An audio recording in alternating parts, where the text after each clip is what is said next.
Today we are going to speak about impact planification and evaluation. The next module and the next session will be about creation of projects. And today, some of our members will be sharing their experiences with us. There are also some people who have been invited to join us, who also have some experience in regarding impact and planification. The speeches will be around 12 to 15 minutes long.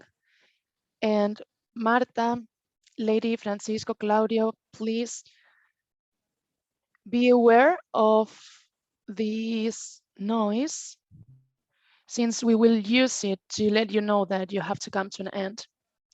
First of all, welcome Marta Messa. She is Italian, but she lives in Belgium. And she works as the head of Slow Food Europe. She will talk to us about impact evaluation and planification according to slow food. So Marta, you have the floor. Thank you, Valentina, and hello, everyone. I'm going to speak in English. I speak a bit of Spanish, but not enough to talk about impact monitoring and evaluation. So I'm going to share with you just a small presentation that I prepared to guide us through this moment. I'm just going to share it with you now. Okay. Can the colleagues just confirm whether you can see it?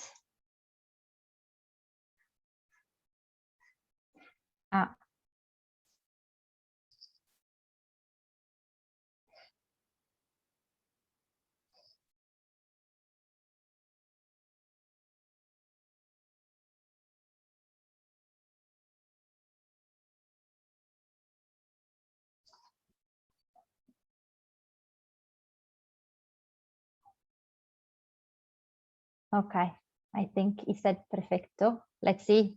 Claudio, can you understand now? Okay, I think he can understand. Okay, great. So what we are gonna do, no problem. What I just want to go through with you in the next 12-15 minutes is what are monitoring, evaluation, and impact, why they are important, and some tools that you can use basically right away and that we will use today. So, and after this workshop, you should have a better understanding indeed of what impact monitoring and evaluation mean, and also understand how you can put them in practice right away. And that is also one of the objectives of the exercise today. So, but first a question for all of you, and I'll ask you to make a sign with your hands, but I just want to ask you, how often do you come across monitoring and evaluation? And raise your hand if you think you come across it often. Like raise your hand here. I see some hands raised. Not too many, some hands raised. Okay. Raise your hand if you think you almost never come across it. Okay. And if you're not sure. Okay. Then I'll show you this picture. How often do you see this kind of picture? I guess you see it very often. That's a basic example of monitoring and evaluation. This is what lots of organizations and also companies do. That is, with a simple question, have an immediate feedback about the work they're doing. So for instance, this is from a Skype call. They want to know, they're offering a service so that you can have a call with people you want to talk with. And at the end of the call, they're asking you, please rate the quality of your call. Did it work well or not? This is an example of monitoring and evaluation.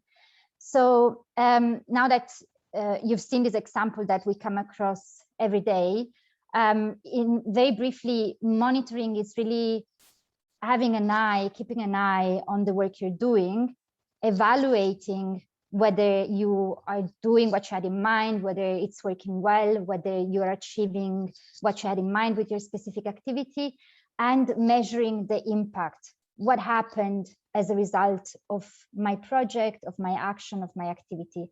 We'll go more into that, but what's important also to say is that really impact is at the very beginning of this thinking. You have to plan for impact, because impact is not just something that happens at the end. You need to plan for it at the beginning so that you then monitor whether you're achieving that impact, evaluate your work, and measure what happened. So why is this important?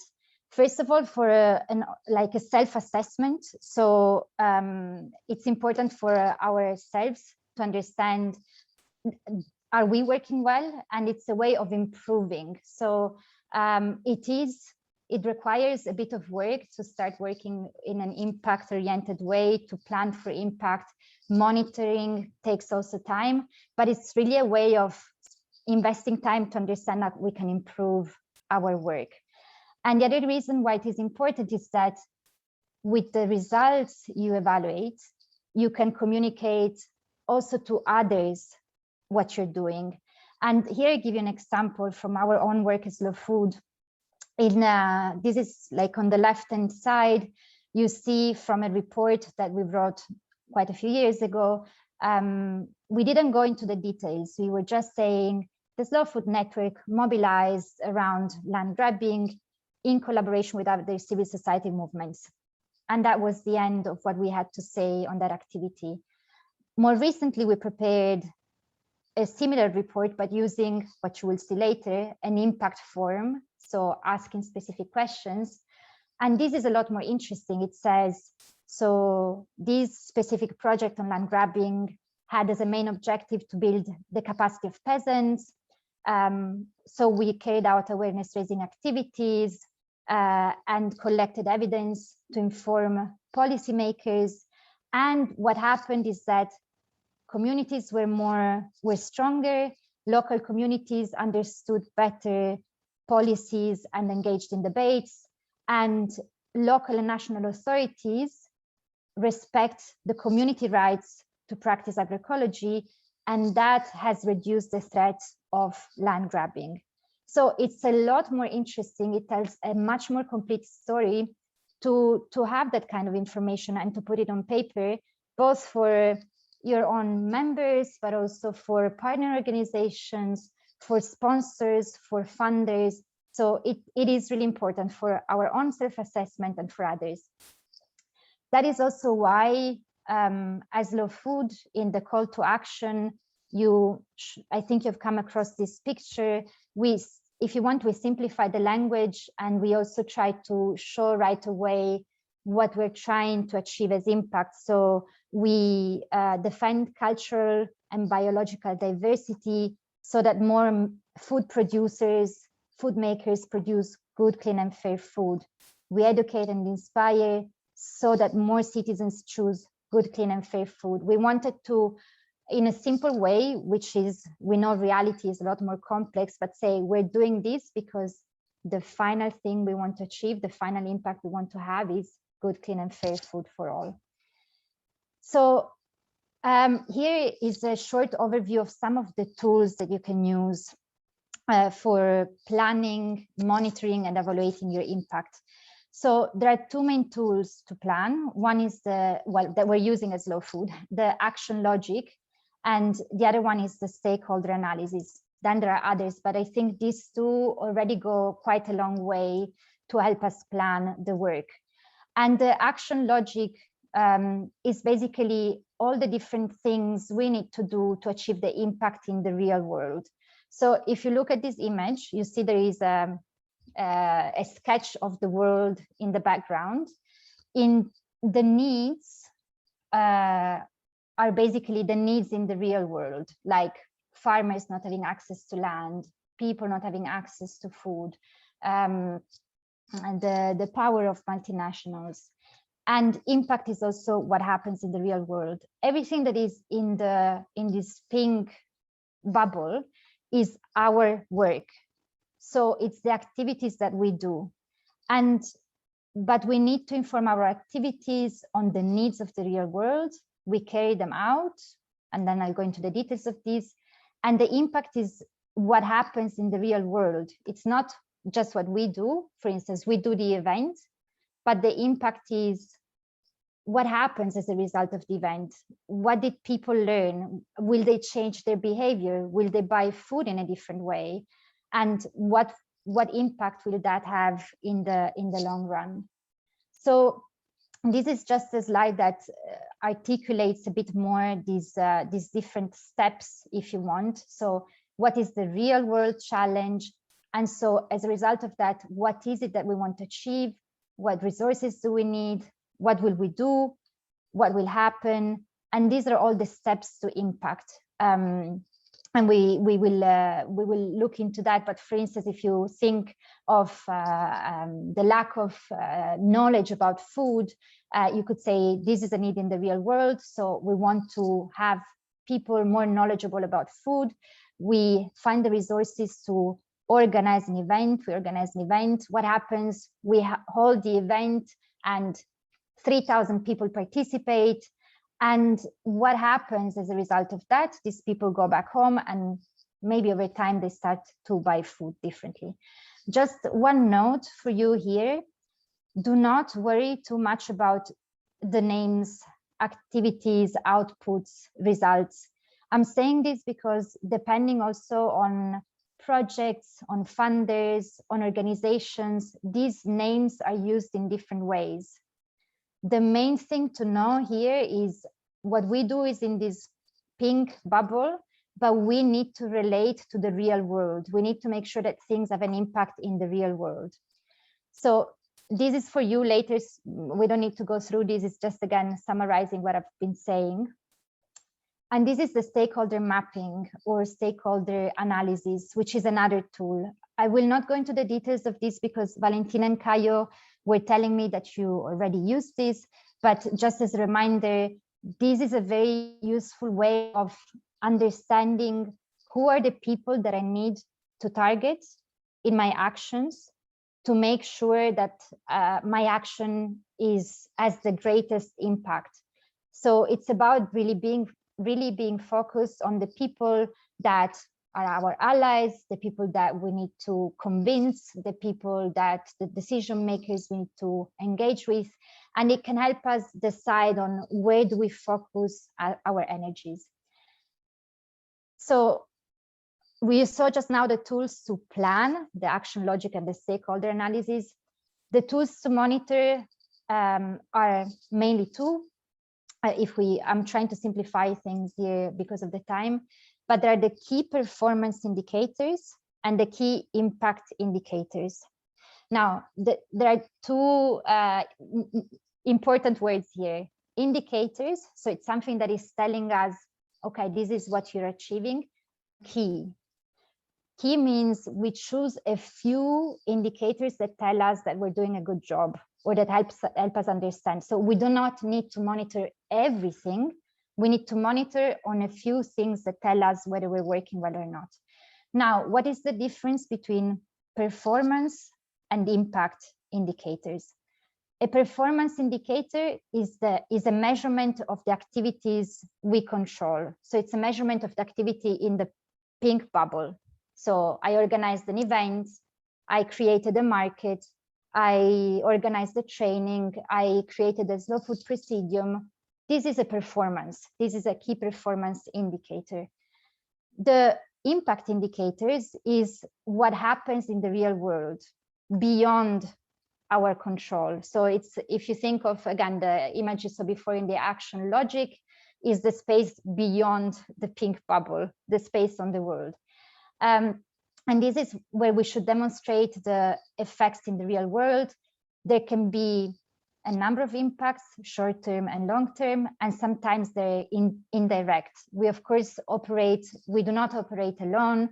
There are many other factors, there are many other organizations, there are world events. It's not just our individual work that is leading to certain impacts in the real world, but we still need to show somehow that we were connected to that. Thank you. So This is for you just briefly, but for instance, to see the difference between KPIs, so key performance indicators or key impact indicators, the number of slow food training and beneficiaries, sustainable improvement in working practices, number of products on the arc of taste, increase in the sale of arc of taste products. If we try to see which one is which, so key performance indicators are the number of people that participated in the training and the number of products on the arc of taste. The key impact indicators is work has improved, working practices have improved, and the sale of arc of taste products has increased. Finally, very briefly to evaluate, because it's difficult, especially when it comes to key impact indicators, to understand what to use. So there are two main things to keep in mind. One is proxies. Proxies are basically examples that help you say we have achieved what we wanted to do. So for instance, one proxy to say that good, clean and fair food is increasing in a specific region. It's not perfect, but for instance, these are like a proxy are the trends in the organic market, in the market of organic products. It's not a perfect one-to-one example of what we are trying to do as slow food, maybe, but it's something that goes in the same direction. So we can say this is telling us more or less that the sale of good, clean and fair products is increasing. Another thing that you can use is the impact form that we will share with you and case studies. But essentially, and here I will close, the impact form is this action logic in the past tense. So instead of saying, what do we want to achieve? What will happen? What will we do? We ask this in the past tense. So what is it that we wanted to achieve? So what did we do? What happened as a result of what we did? And what changed in the real world? So it's really a way of asking ourselves, have we achieved our impact? And it's more of a qualitative narrative kind of way of measuring impact. With this, I stop. And yes, I hope you learned a bit about impact monitoring and evaluation from the slow food point of view. Thank you.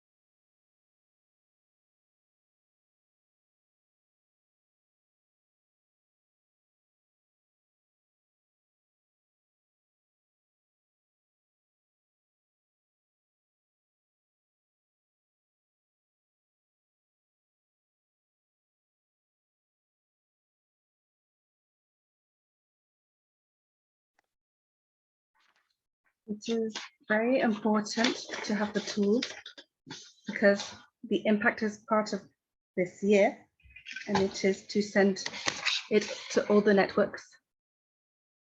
And we will see the impact in the different countries. So we are going to pass the stand now to Claudio. Claudio Leveratto is an agronomist engineer specialized in the development of rural development, and he is also cooperating with us in a project that we are carrying out in Argentina, and he's going to speak to us about impact in this project in Argentina. Thank you very much, Claudio, and welcome. Thank you very much to you all. I'm going to share my screen with you.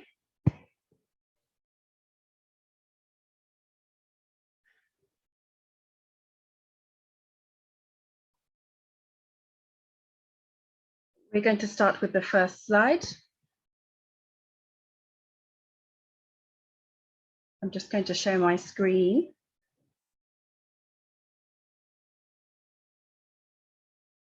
Claudio, would you like us to share the screen for you?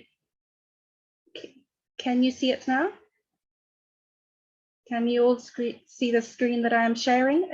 Or if not, Andrea, can you share it for me? Yes, okay, I will share it for you.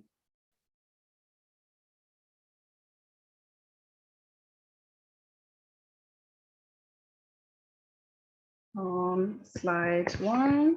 Let's start there. Perfect. Firstly, I would like to mention that you're going to see a summary. In the background, you'll see the photos of the visit to the territory, so that you can somehow visit the reality of the families that we are working with. NIYAT is a project that is a 3-year project, and the consultancy Slow Food started in these first 8 months.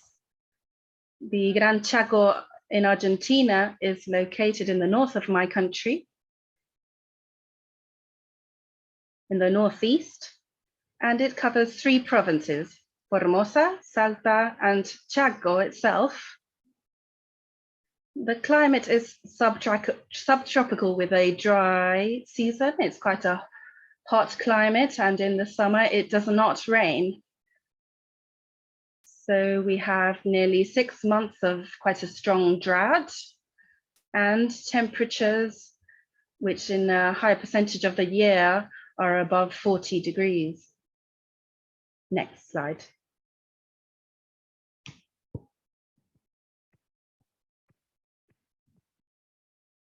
This lady was adding manure from goats to some plants planted in the area.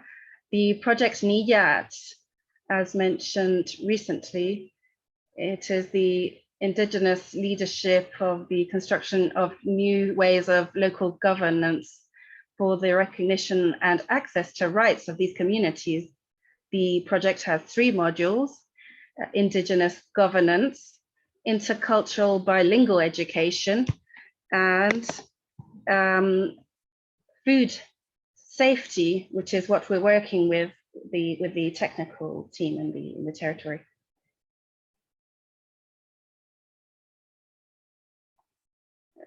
As you can see in the previous slide, that was a hot day. We went in the coldest month of the year, and the 2 days that were hottest it was quite insufferable. And we were in the middle of the countryside, and there is no vegetation around.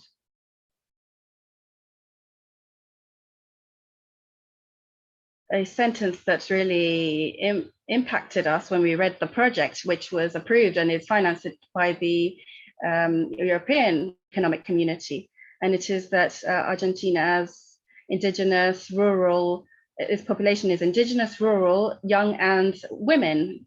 It's a vulnerable region, both from a financial point of view and cultural and economic. From an economic point of view, it's because civilization advanced slowly. The land that were sometimes fiscal were gradually sold. Certain crops progressed, and these families were slowly displaced to the worst areas in the region, with not very good soils.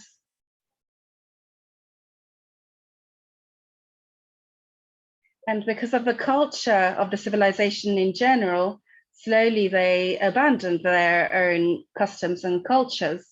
And ecological and environmental is because they ended up in poorer soils where there is no water, or there is only salty water. Families live in these little ranches, sometimes made out of mud. As we were just saying, the families are of extreme poverty. They are very rich in local knowledge, and I'd like to point that out.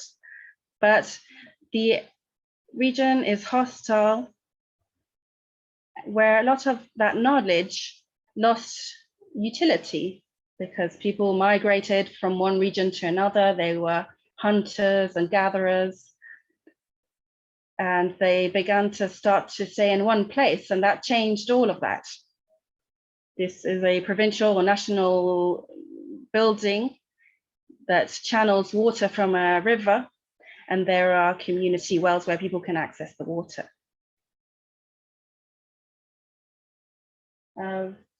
So I was saying they're hunter-gatherers. They were displaced due to the progress of fencing, private property, and their food used to be collected from the countryside. So they did not have a culture of planting, of cultivating, because they had a lot of area to move around in. And since they started staying in one place, the plants that they used to use to eat or were useful for their cattle would be further and further away. So they would have to travel further distances, also having to cross private properties. This was exacerbated by climate change. The temperatures are more extreme in the past few years, and the droughts are exacerbated, added to the deforestation of the countryside to cultivate soya beans, for example. What was the challenge of this food safety module? It was to produce food where there is no water or very little water, and to work with very high temperatures in poor soil, in a place that is difficult to live in, to have animals and grow plants. Next, please. So what were the objectives? We had to establish actions together with the people and the technicians in the area to design together something from a faraway office to the actual place, to recover that popular knowledge and transform all of that into a document, and then monitor how that would be carried out. This was for agroecological production of food, because we want food, as Marta was saying, to be good, fair, and so when someone wants to manage an agricultural project or a group of projects of families producing food, the first thing you have to do is a diagnostic. Even if the project has been made, you have to make a diagnosis, establish objectives, plan, implement those actions, then evaluate the results and generate a new plan, including the corrections of what we saw whilst the process was underway. In our case, the first thing we did and that we recommend is to carry out a bibliographic investigation of the literature, what has been written about that region, and especially links to the subject at hand. So what happens on that physical space and what is said about the subject in the area, which in our case is the agroecological production of food that does not use pesticides, but with a different format. We also consulted regional and local people.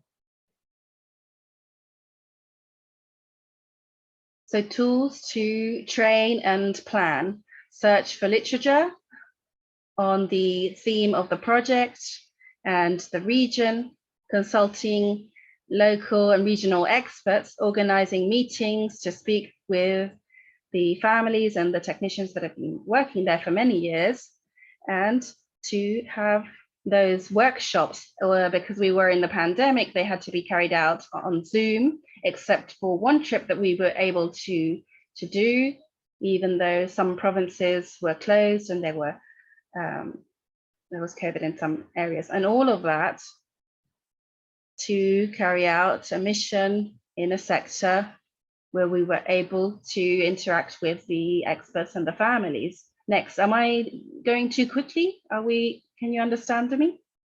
Yes, thank you. Well, the generation of a module to a guide, the objective was to create a guide to recover what people used to tell us about on Zoom, to see what they used to do and what the experts were telling us that they have been doing in the area, plus what we saw and investigated. to gather all of those practices and techniques. One of the representatives of the foundation said, well, here in Sagda, there's someone who uses pesticides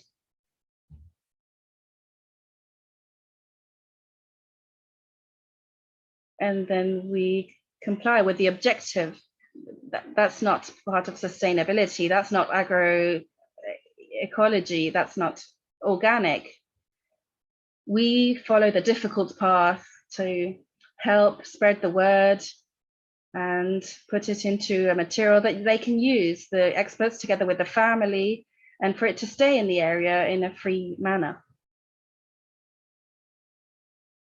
And for it to be specific to that region. So a series of materials were generated for them to stay there on the land. This is a local reference guide. There was no background gathering the information about what people say from words of mouth. And all of that information was gathered and documented. The material is a set of recommendations for people and to set up and recommendations about those subjects.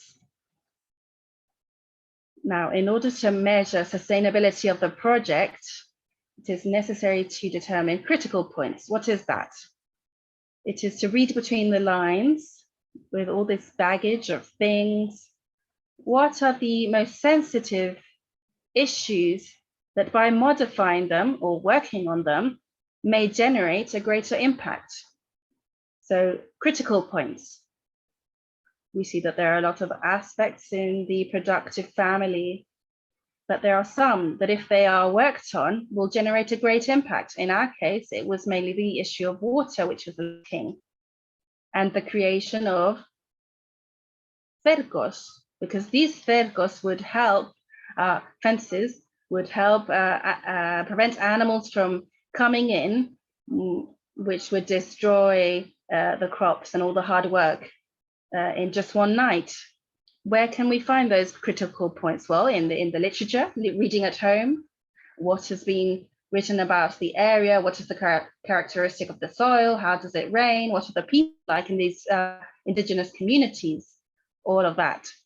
Then what people say when we interact with them on Zoom. People would go to a community center, then would connect to the internet there, or they'd have a smartphone with some signal if they were lucky, and then the experts from their own homes. So with the literature, people's advice, and what we have seen on site, the critical points are those that in a production that has a sensitivity that by working on them, a great impact can be achieved, whether they are social, economic, productive, or from the ecological environmental point of view, which are the three aspects of a organic production.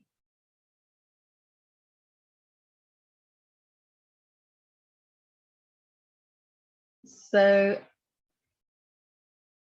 tools to gather information were built together to establish a baseline from which to start, and how to evaluate the changes. We had to do a survey, and we had to add some questions according to people's requests, and it was quite a challenge to produce that survey as a baseline. We worked on those aspects, and how did we do that? By exchanging and circulating knowledge so that these may be gathered, and once this was done, to support the families that would be the beneficiaries of the project with resources, and to see then the impacts from within a year's time, etc. Next, please.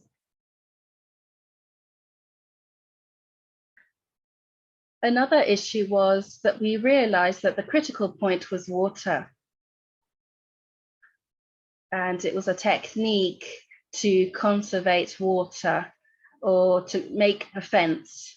How do we transform that into an indicator, something that I can measure, assign a number, and see if it's changed from in 1 year or 2 or 3 years' time?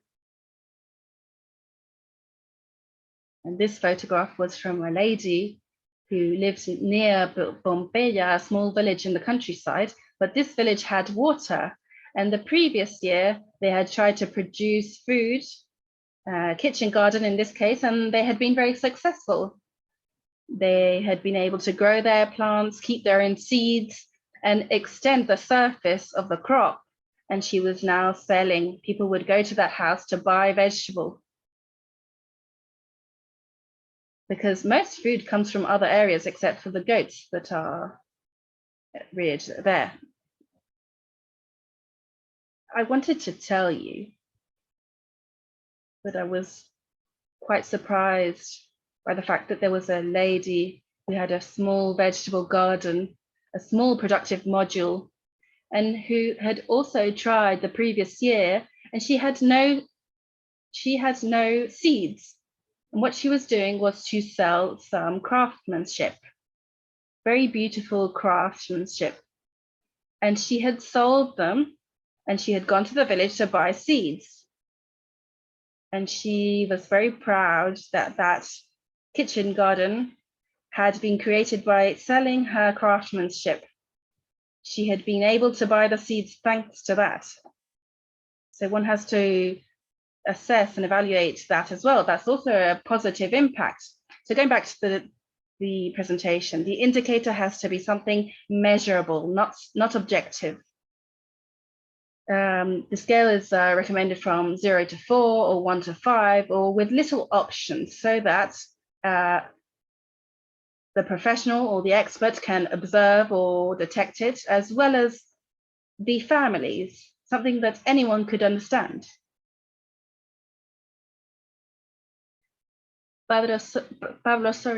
Claudio, we have to finish this presentation soon, so we would like to ask you to wrap it up very quickly. Yes, well, I will finish. Yes, and we need to measure those indicators in time as well. Next slide. We'll just skip through the technical part quickly. What practices are agroecological? Rotation, etc. We were working with 40 different things. So we were working with the decision to say yes or no, to put them into practice. And we made a graph to see which the baseline would be. Next graph. And then we drew the graph on the left, which is a projection of the following year. And we compared it with what happened on the baseline year. We saw two things.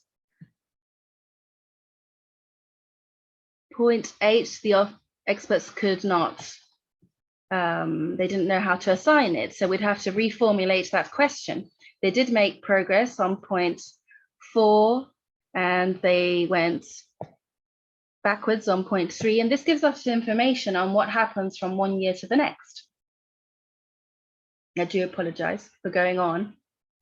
So the role of the leaders in this process is very important.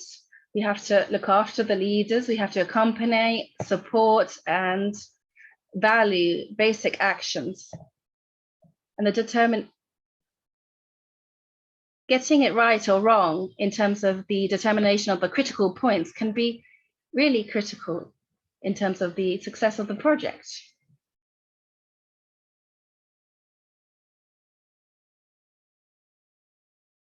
To circulate the enthusiasm and spread the enthusiasm of children and young people, because they are the ones who will stay there if things are going well and continue projects.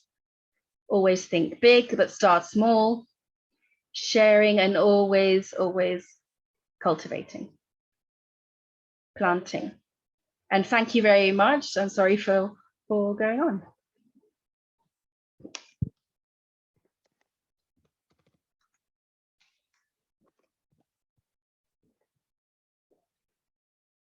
And thank you very much.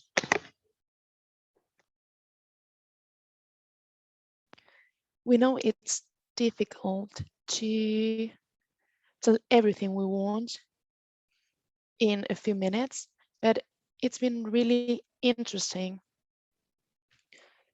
Some people asked if you can share all your presentations. So yeah, don't worry. All these presentations will be available on our platform. And afterwards, we will also have time to discuss some of the questions you asked.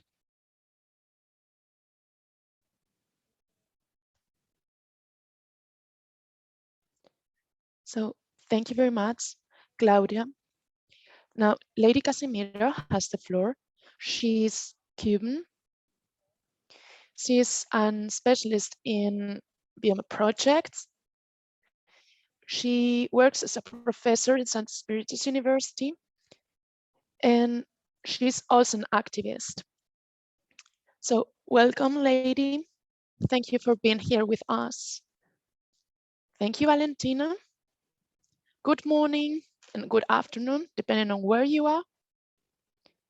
And thank you, Andrea, for helping me with the slides. Today, I will talk about methodology to evaluate the socioecological resilience in family farms.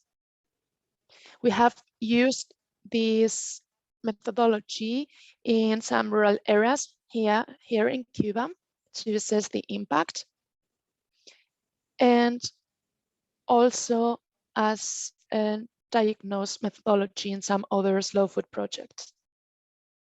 Next, please.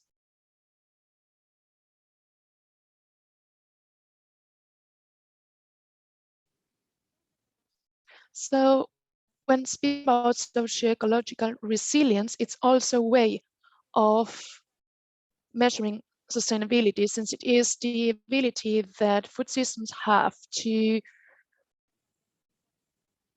be maintained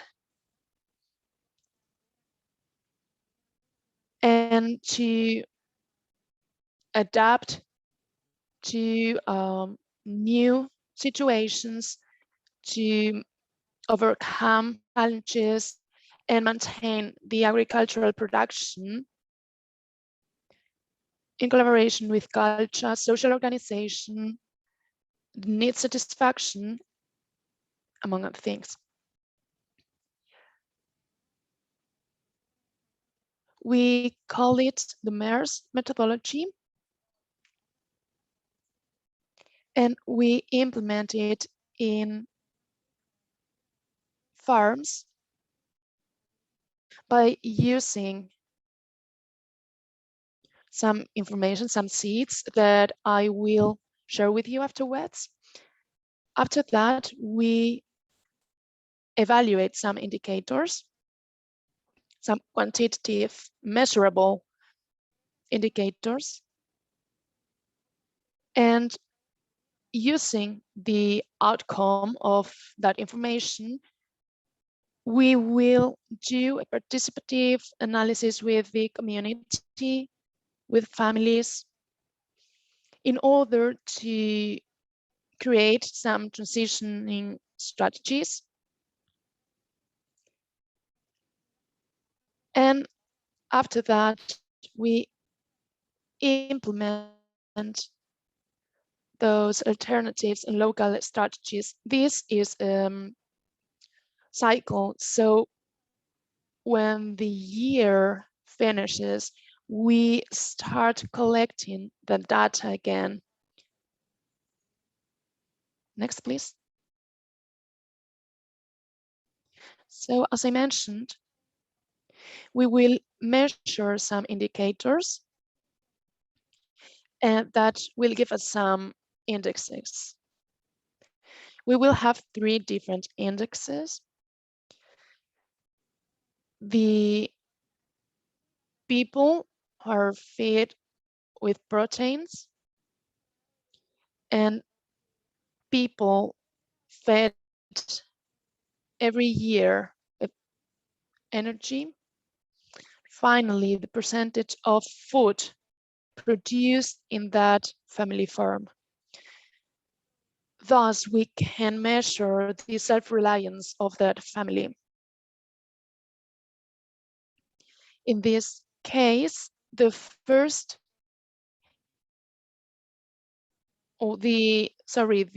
third indicator is the most important one.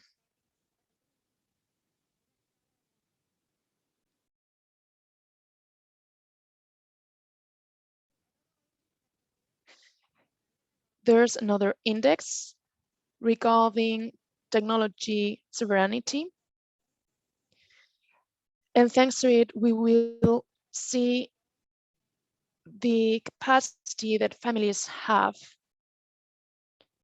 to create new techniques based on technology instead of depending on other people.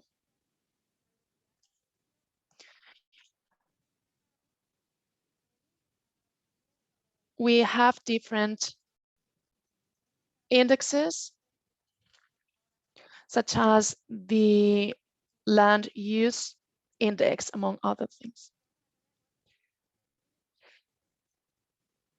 We will also measure the energetic sovereignty index. And thus we can learn more about energy efficiency, the percentage of energy put into these farms coming from outside, the percentage of energy that is taken from the farm itself, and we can also measure the energy balance. Last but not least, we can measure the economic efficiency index with cost benefits relation that is combined with the index of the dependency on external resources. This way, we can see how dependent these families and farms are on external inputs. And therefore, we can create this method to measure the index of socioecological resilience of family farms.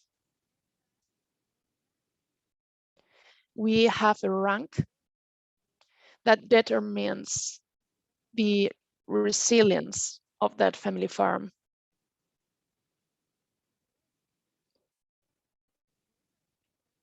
And based on that information, which is determined by all these indicators, not only by an isolated one, we can see if the impact is positive or negative. We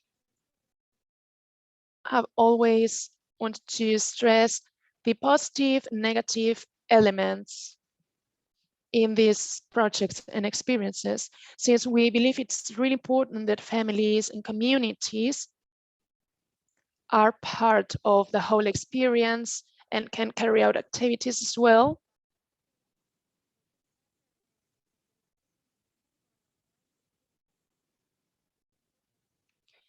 Based on all those numbers, that data, we can create different solutions.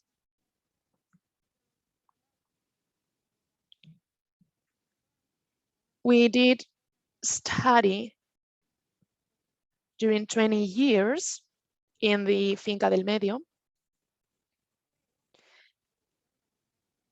which was a fairly resilient area. Afterwards, we included some new resilience objects. And in the last period, with wind, and solar power, among other things, it achieved a higher resilience.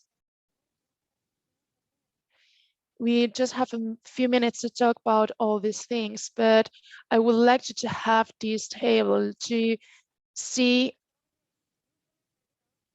the indicators of in these three spaces. So as you can see, at the very beginning, there was a 71%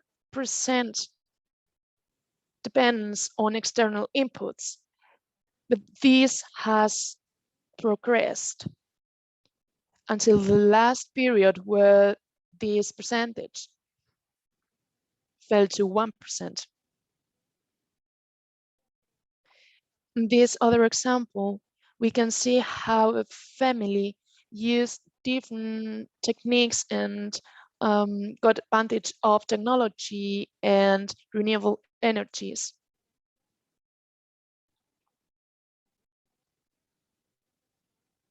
And thus, in the end, over 83% of their energy was produced in the farm.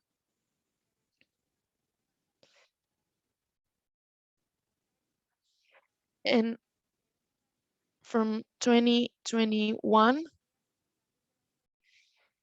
we have reached a full self-reliance.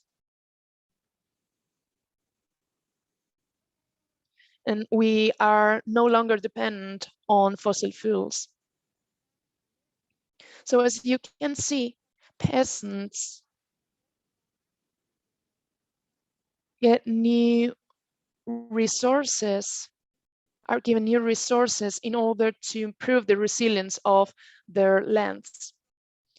We are able to point out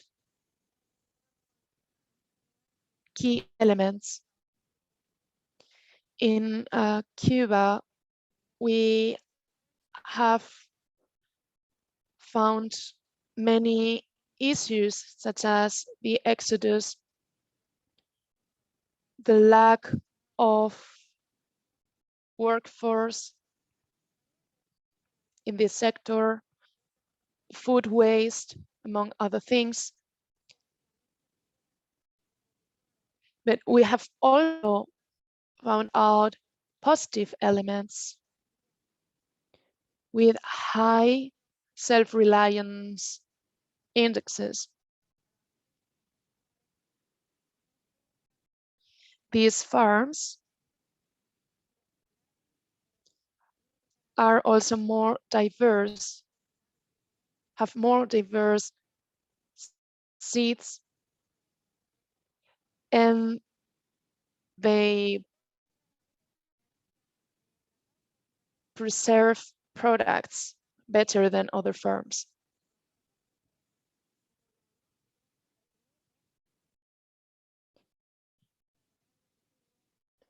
And this is also a method that helps us set specific and general goals to define the issues we want to tackle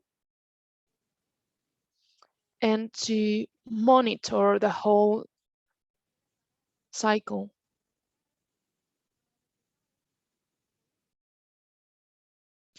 It might also be important for decision makers and policymakers, since it can help them elaborate agricultural policies that would improve critical points. And it's also essential for researchers because they can get information, key information, in order to understand the issues and problems facing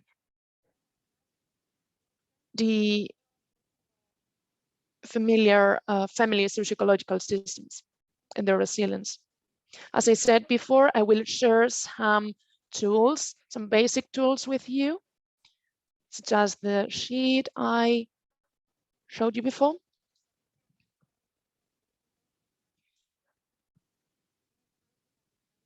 And this sheet help us carry out a global study so that we can then set some goals and measure the impact. Thank you very much. Thank you very much, Leidy. As you can see, these projects and these impact measurement techniques are very different.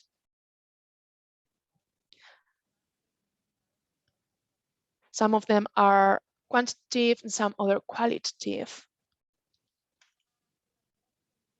Some of you already collaborate with us, and therefore you will also get more familiar with these techniques.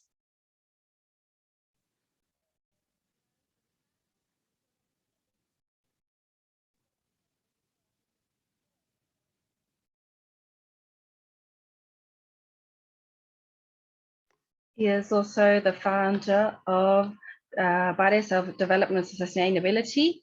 With Ivan, we're going to hear a little bit about evaluation of impact in projects in Mexico.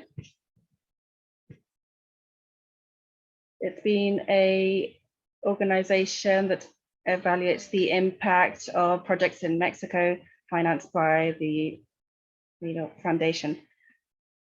Francisco.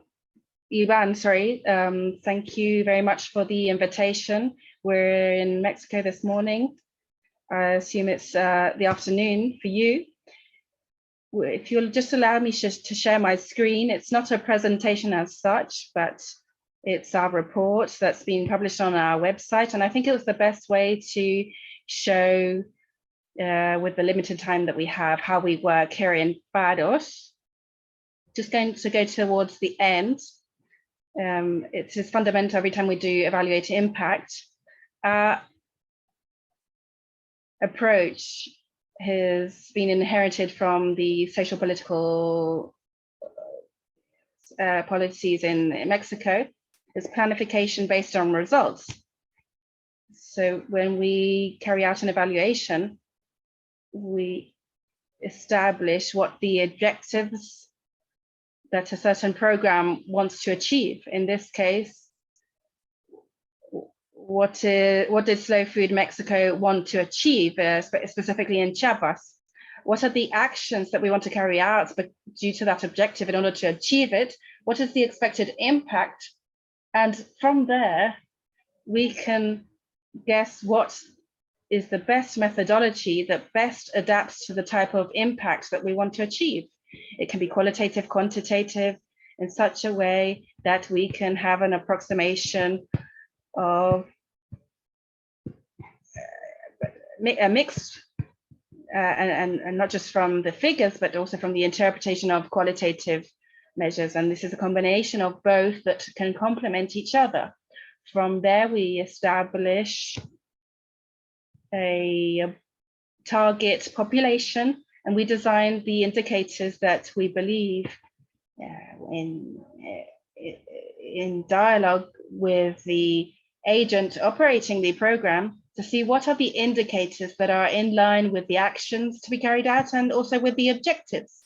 We want to have an indicator that is able to measure and capture the initial objectives so that we can have a result eventually that responds to those needs. As you can see here, you can you can have a look at this in greater detail in on the website.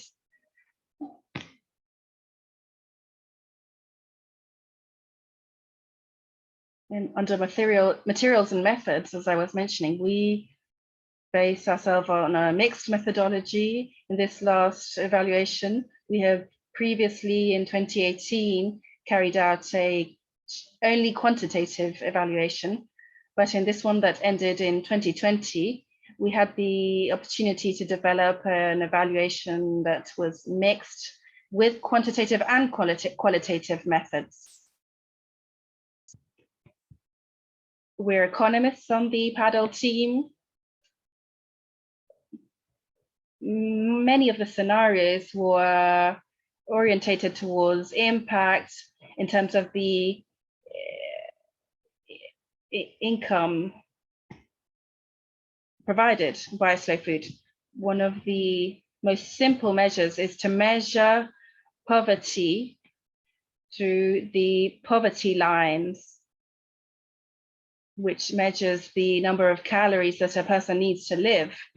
And that's, you can establish an equivalent in terms of the products and services that they need. And then that translates into the money of the income that each person would need to access that food. And our country establishes that poverty line, which is published in our country on a monthly basis. And from there, we used a methodology, which is called a survey of complete income. It's quite an extensive survey with around 30 pages, 150 questions, where we ask absolutely everything in terms of the income in a home, any kind of activities. If the home improves agricultural production as well as other activities, we wanted the whole cake in terms of income. And from there, we were able to establish through this descriptive assessment, if that income divided by the number of inhabitants in that home is in line with the country's poverty lines. And the analysis of impact, which is what we are most interested in in this session, we went further. And for that analysis, we used quite an experimental method. And sometimes we have the ability to select. We have a control group and a treatment group, and the treatment group is all the homes that were beneficiaries of the slow food programs. And we also have control homes, which are homes that have not had this impact. And they are in a very similar situation to the participants in the other group. This technique is called propensity score matching. But I don't want to go on too much about statistics. And what it does, though, is to pair up, by means of averages, similar homes.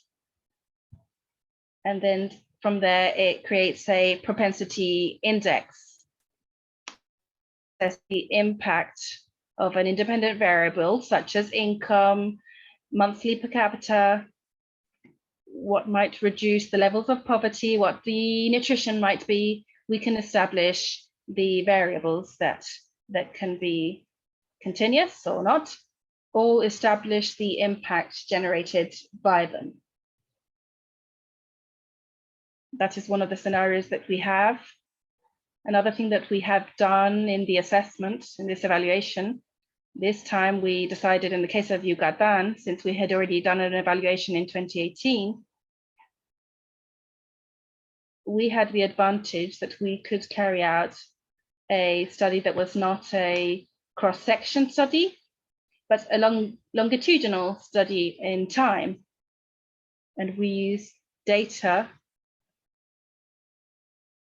using the same homes as in 2018. And that allows us to have another version of the information and to see how this impact has been and how it has evolved over time in terms of income and other parameters. That is an overview of the quantitative evaluation that we have carried out, but we have also carried out a qualitative evaluation. And what's interesting about qualitative analysis is based on the interpretation or the perception of the participants. And in particular, when you carry out a qualitative evaluation. It is slightly more flexible in terms of proving hypotheses. It's a completely different process whereby, depending on the area, the interviews, the focus groups, the structures or activities carried out, we start to see which is the theory that can explain the processes that are being carried out. The analysis in Chiapas that we used the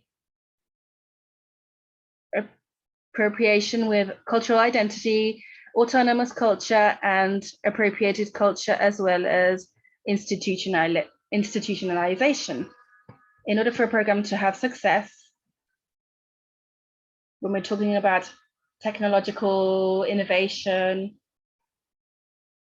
a process that is inserted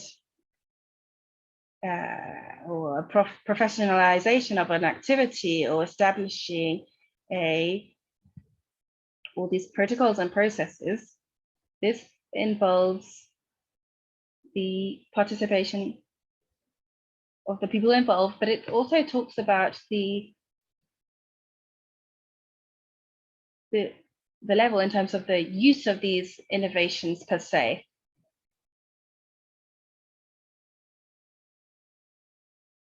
And it was very good for us to establish these elements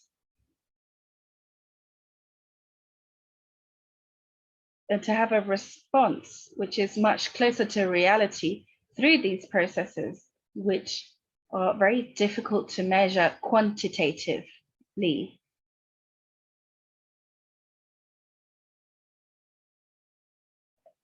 And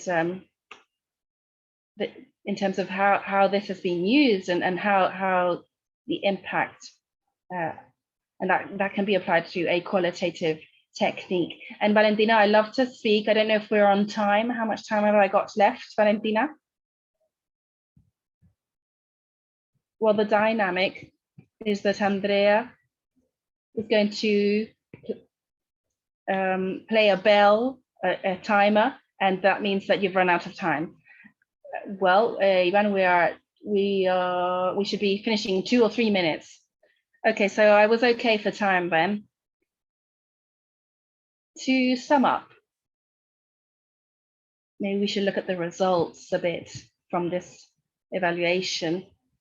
It's worth mentioning that the qualitative analysis comes from an analysis of discussion, which includes key concepts, keywords that and establish these concepts. And an example of this is that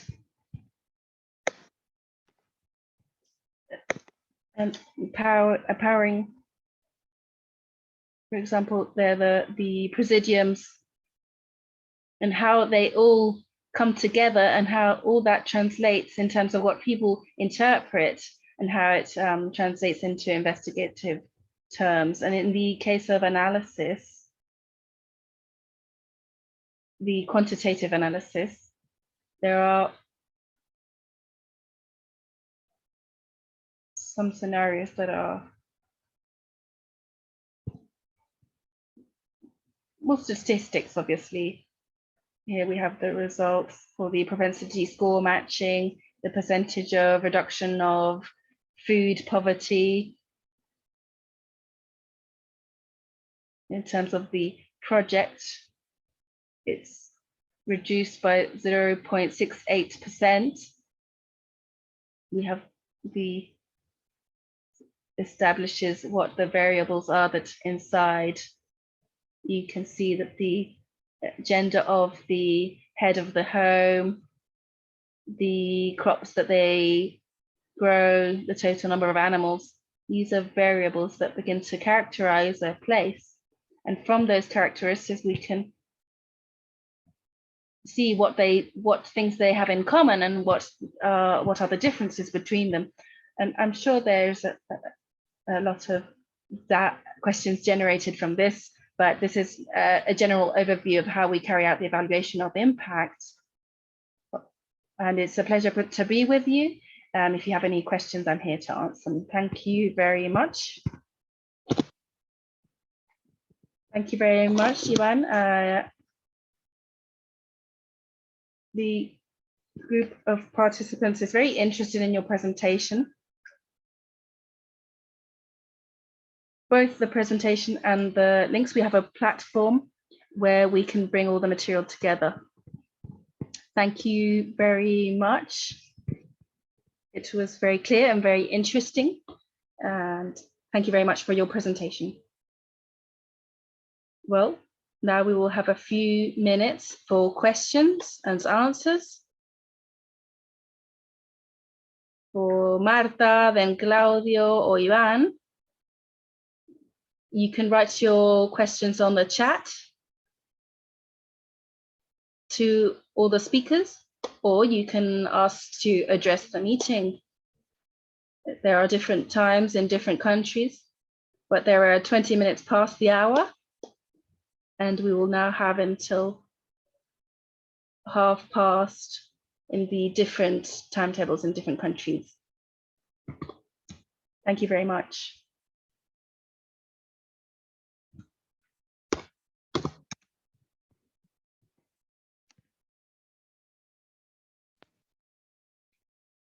Okay, so Luis Quiroz from Mexico asks, according to your experience, do you recommend the impact to be progressive, to go from local to global?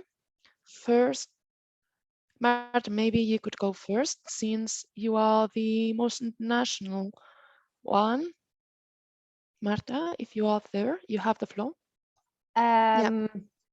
So it depends a bit on the objective of your action. So if you are planning a project, an action, if the objective is to have an impact that goes beyond the local level to the international level, then yes, you take that into account. But that is why I was saying in my presentation, you have to be clear from the very beginning when you plan your action, what is the impact you want to have. And so I would say whether it's local or global, it depends really on the scope of your activity.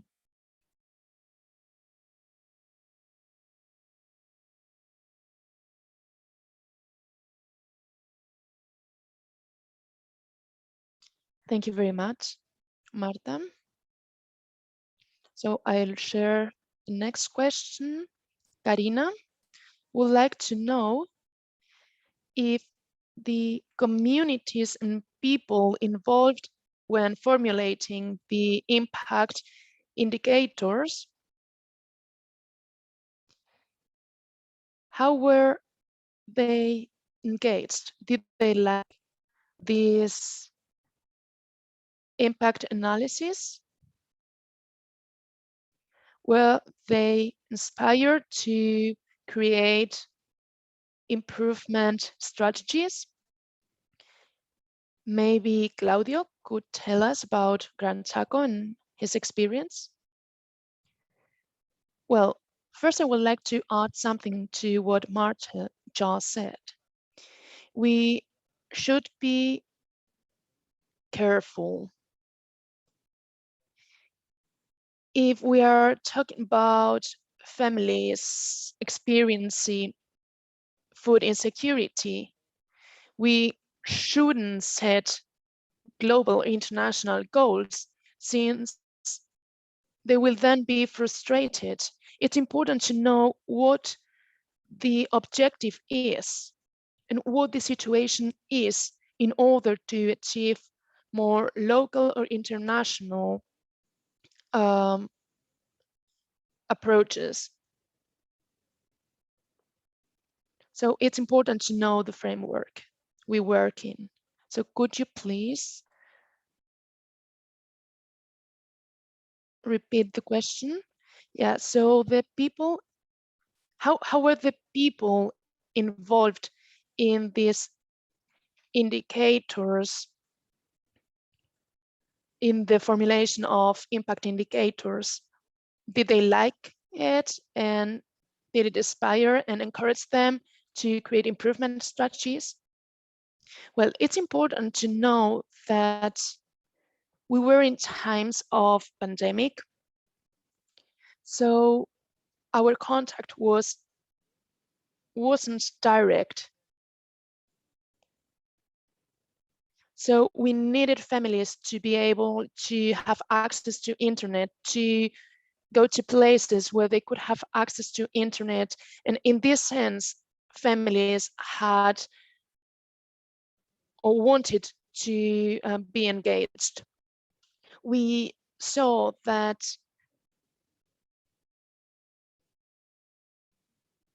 these families were really interested by these questions and these issues. The experts weren't that aware and familiar with the situation of these families.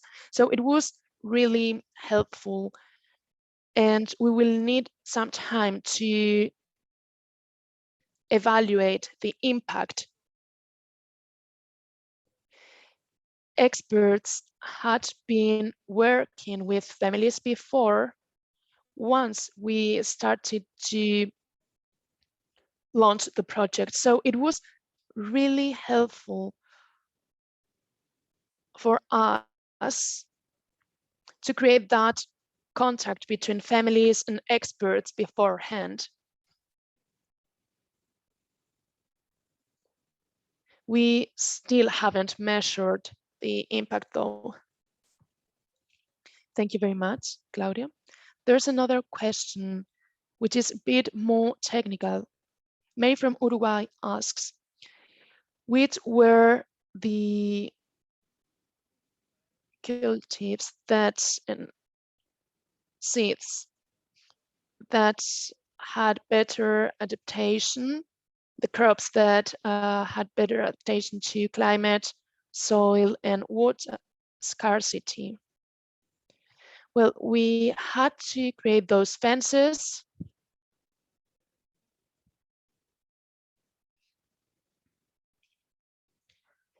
And people start to bring plants to prevent animals from coming into these areas, from going in. Some other people also used carob and some other plants. In some areas,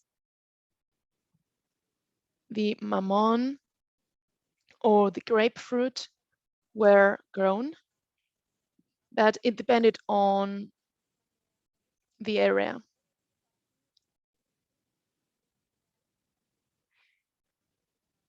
So I shared some links before, some useful links before. And one of these links was to a publication that talked about the fruits and products grown in Gran Chaco. And now, Ivan, would you like to take the floor? Yeah.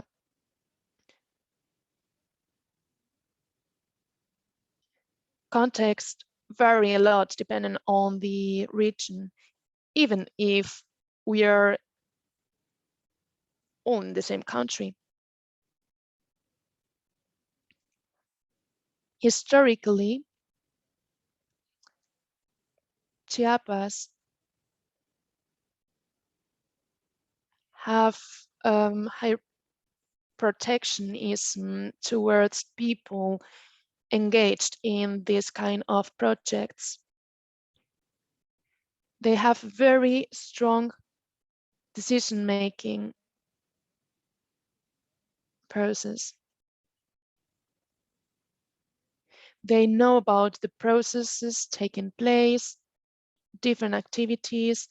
They are very active with their feedback, and they support us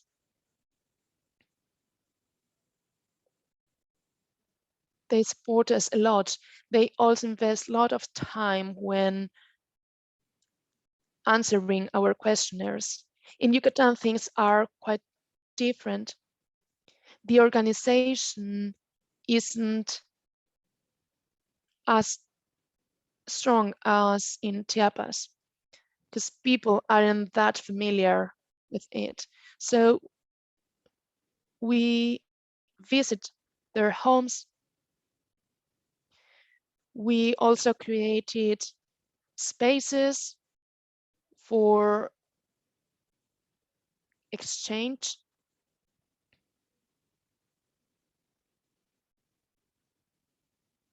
And we ask different questions. Is there something that we aren't doing right? Is there something you miss? So we had direct feedback about how it was, how it is, and how we want it to be. So people started to be more engaged and to be part of the design of the project. Thank you very much, Ivan. There's a last question before our break. Valentina, I would like to add something. Yeah. So I believe that even if the impact is local, it will also have a global impact. Even if we are speaking about local initiatives that promote the transition towards agroecology and good and clean products, this initiative will have an impact on our local system and a more global system.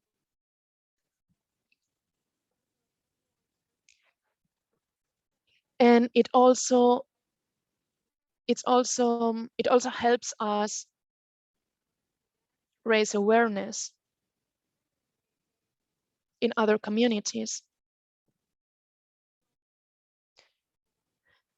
Sometimes we talk about creating local to have a global impact. Individuals have to change as a first step towards changing our world. So I think that impact can also be international, even if the action is local. Sammy from Brazil asks if all the analyzed communities had already worked with slow food. Yeah, in Cuba, this methodology has helped us create these slow food farms. And even if it was born in Cuba, this initiative has now spread to other slow food areas.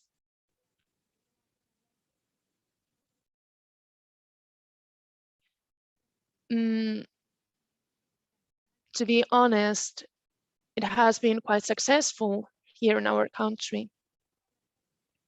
If we are speaking about earth markets, there's also some communication when talking about where the product comes from, what that product is, what link does it have with the family. Yeah, thank you very much, Claudio.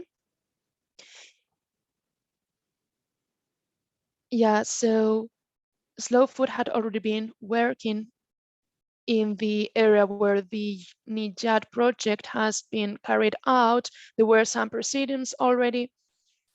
There had also been some participative projects together with Grand Stack Foundation. So yeah, we didn't build it from scratch.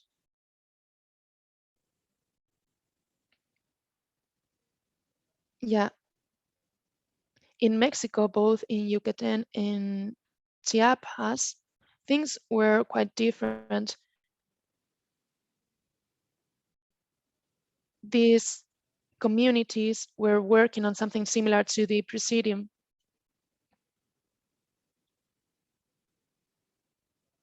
With an ally, with an slow food ally. But with slow food advocacy and support, the reach became much bigger. So slow food helped us have further reach and be more dynamic.